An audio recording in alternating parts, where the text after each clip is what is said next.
আসসালামু আলাইকুম। ফেসবুকে ঢোকা পারতাছি না। প্রাইমারি স্কুলের শিক্ষকদের আন্দোলন আর আন্দোলন।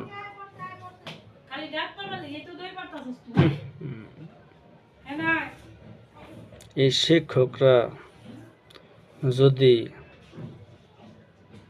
পোলাপানরে পড়ায় যদি টাকা নিত, তারপরে মনের বুঝতে পারতাম।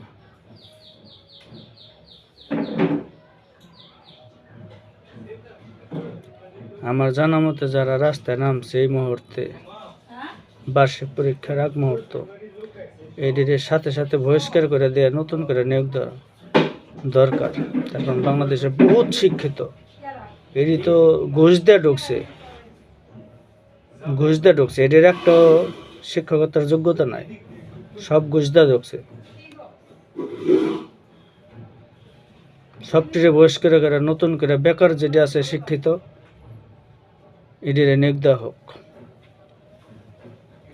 একটা মুরগি খাইয়া পারতাছি না, একটা পানি খাইয়া পারতাছি না, একটা আইসক্রিম খাইয়া পারি না, অথচ ওরা প্রতি মাসে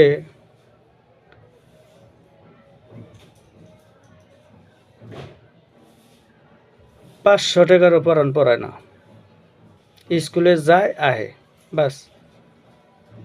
পোলাবানগুলোকে কেমনে ধান্দা করবো, কেমনে পয়সা উঠাইব, কোন একটা অনুষ্ঠান করবো পয়সা উঠাইব, শুধু ধান্দা আর ধান্দা। প্রাইমারি স্কুলের কোনো লেখাপড়ার মানই ভালো না।